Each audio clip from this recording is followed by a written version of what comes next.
Picking Obaseki is Oshomole's biggest mistake by Olayinka Ajayi. Mr. Thomas is a former Speaker of Edo State House of Assembly and a chieftain of All Progressives Congress (APC) in the state. In this interview, Okosun blames the Obaseki government of the state over penultimate Saturday's mayhem at the Iyamo country home of the national chairman of the APC, Comrade Adams Oshiomole, regretting that Governor Obaseki and his deputy, Philip Shaibu, have betrayed the man who made them what they are. And from the first question being asked, how do you see what happened at Iyamo last Saturday? He said, first and foremost, I want to say that it was a shameful act, a disgrace that such a thing could happen in Iyamo, a university town. It is obvious to the public what happened. The previous day, Friday, the governor of the central bank had delivered a lecture and a very top official of the state government allegedly went there with thugs as if they were campaigning for an election. And the CBN governor reportedly threatened not to commence his presentation because he did not come there to address suspected thugs. That laid the foundation of the crisis to come the following day when same government official who ought to know what decorum means rather than attending the convocation ceremony went there with thousands of suspected thugs and motorcycles riders. He chose to ride on motorbike with suspected thugs and Okada riders to the convocation venue. Many of the suspected thugs were chanting 4+4 and all of that. INEC has not asked that political parties should commence campaigns, and when you want to look at that, you find that they have flouted the law. The question that people have failed to ask is, what were suspected thugs doing in a university environment if not to embarrass the national chairman of the All Progressive Congress, who is the founder of that school? After arriving the venue with suspected thugs, the said top government official was prevented from entering campus. And while they were trying to resist security operatives, the security men tear gassed him and the suspected thugs. The Inspector General of Police was duly informed about how the official had imported suspected thugs into the small community. After that incident, the suspected thugs followed Obaseki and Deputy Governor Philip Shaibu to Oshomole's residence. And when Iyamo youth saw that the thugs had been brought to embarrass their son, they mobilized and barricaded the road leading to Oshomole's compound to protect their son from the invaders. Unfortunately, the same suspected thugs, who were obviously angered by the refusal of the youth to allow them into Oshomole's compound, started destroying the vehicles parked outside the gate by Oshomole's visitors. And you could see from Oshomole's accounts of the event, he only invited the Oba of Lagos, the Chancellor, and his wife for lunch. He never invited the governor or his deputy. So, what were the governor and his deputy looking for in the residence of a man who did not invite them? Iyamo youth were only there to protect their son. The same people who led the attack on Oshomole's residence in Benin City about 3 weeks earlier also came to his house in Iyamo. Is that not an insult? Edo State government should apologize that the attack on Oshomole's house was evil, and they need to ask God for forgiveness and also ask Oshiomole for forgiveness for the ingratitude and wickedness they exhibited to the man that made them governor and deputy respectively. I am sure Oshiomole is regretting making these people governor and deputy because people were said to have told him they could not be trusted, but Oshiomole went ahead to make them what they are despite all odds. But why this strong opposition to the second term ambition of Governor Obaseki by some of you leaders in Edo State? He said the cause of the problem in Edo APC is that when the leaders put you in office, the party expects you to implement the manifesto of the party. Obaseki seems to forget that he did not become governor of the strength of his name, but on the back of APC. Now, having disappointed the same people who supported him to be governor, the people have said they cannot support him for second term. That his current tenure was even a mistake made by Oshiomole. I recall vividly the 2016 APC primary where he picked the governorship ticket. Obaseki did not vote for himself because he was not a delegate. It was on my phone that he saw how the ballot paper looks like. Now he thinks that it is easy to win primary election because Oshiomole fought everybody to give him the ticket. Oshiomole persuaded a lot of us to dump whoever we were supporting to support Obaseki. Having become governor, the fear of those who said the man is not a politician and therefore cannot lead became manifest when he shut the door against the political class. The APC members who made him governor have no say anymore. They don't even know what their government is doing. Anytime they want to organize a program, they go to Lagos to bring people as if those people were the ones who voted for Obaseki. Secondly, the legacies of Oshiomole were abandoned by this man. The legacies include the water fountain at Ring Road, and this was a place people all over the world come to visit because we have the Benin Museum there. The governor shut the place down. Look at street lights. The generators that power them in Benin have all been dismantled. Look at the five-star Benin Central Hospital built with government money. For 3 years it was under lock and key until recently when government handed it over to an individual. Whereas that hospital was built by Oshiomole to serve the common man. But the common man cannot go to the hospital, to that hospital. Even then, the hospital is not fully functional. They are only running skeletal services there.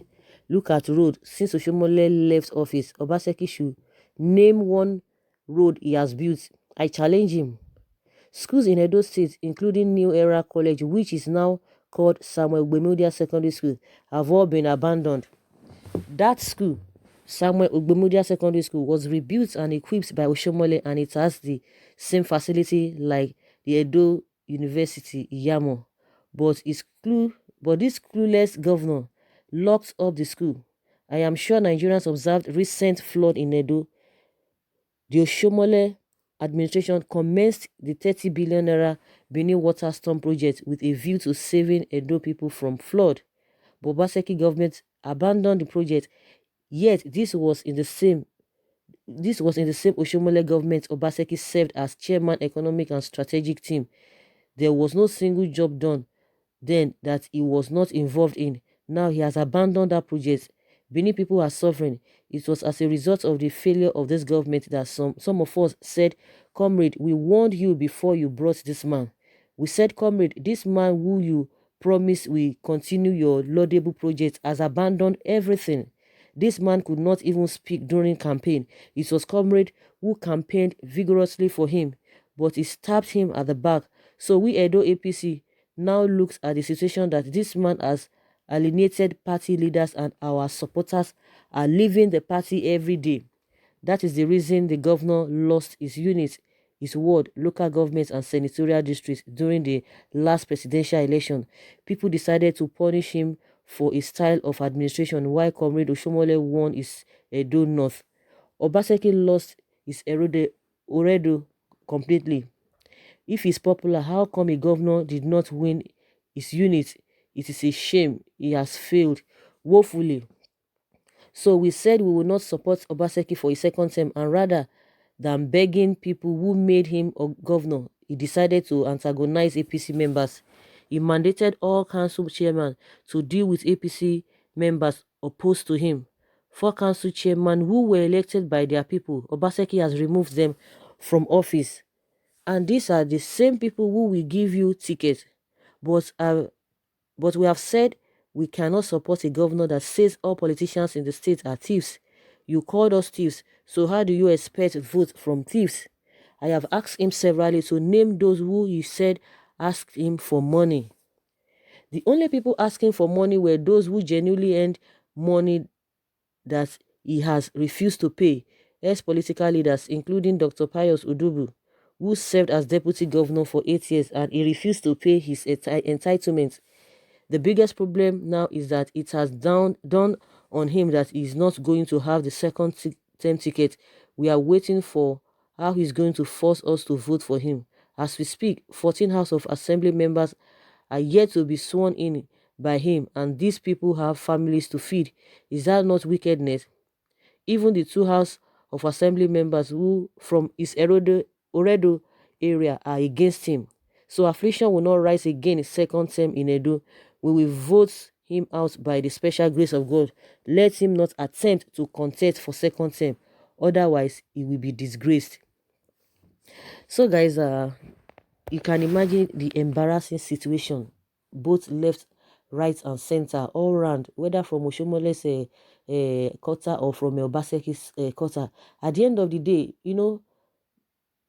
the problem we are having in this country is that when some parties are grounded, so even the masses don't even have choice, because it is who they presented to you that you want to be able to choose out of those people to vote for. Because normally when it has come to the situation whereby, just like this man was explaining, that Oshomole and picked Obaseki. According to what he says, if you ask Obaseki to, he will have his own story to tell. Everybody wants to protect his own side because they interviewed him. This man obviously is from Oshomole's camp and he's saying everything in favor of Oshomole. If you have somebody again from Obaseki, he will say different things. But by and large, at the end of the day, they unpick themselves, just like he explained, not even what Obaseki explained, just like what he explained, that Oshomole handpicked Obaseki, and meanwhile you guys did not even conclude or did not come to agreement that okay, this is the person that will be able to do it, but because you just felt that okay, you want to impose somebody. And that's why I said Oshomole is regretting, he must be regretting for even bringing this man. That means he handpicked him. Is it supposed to be like that when people did not agree on a particular a person?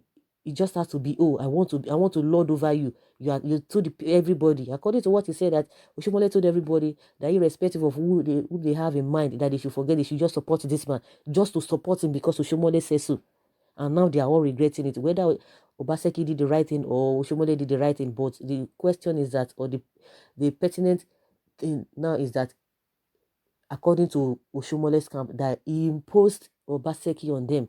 You didn't allow people to have their say, and you guys are regretting. And it's not really limited again only to Edo State. It's all over, all around, everywhere, everywhere. You are from different states now. You know what is happening in your state. You know what they are doing. The politicians, you know what they are involved in, and that is why we cannot move forward when it is like, oh, the other one say Baba Sokwe, Baba Sokwe. Oh, it is chairman that said this. Now they are saying Oshomole wants to make himself a godfather. He wants to form a dynasty in Edo State. That's what they are saying, because if really he brought somebody that the party never agreed on, so why would they not have problem? So that is just my own take. If we continue with this kind of a policies, Nigeria is going nowhere. We are going nowhere. We will continue to move round circles. The poor will continue to get poorer, while the rich will continue to get richer. So, guys, let me have your take concerning what this particular man has said. Thomas Okusu is the former Speaker of Edo State House of Assembly and the chieftain of the All Progressives Congress, that making Obaseki governor is Oshomole's biggest mistake. Thank you very much for always being there. Bye.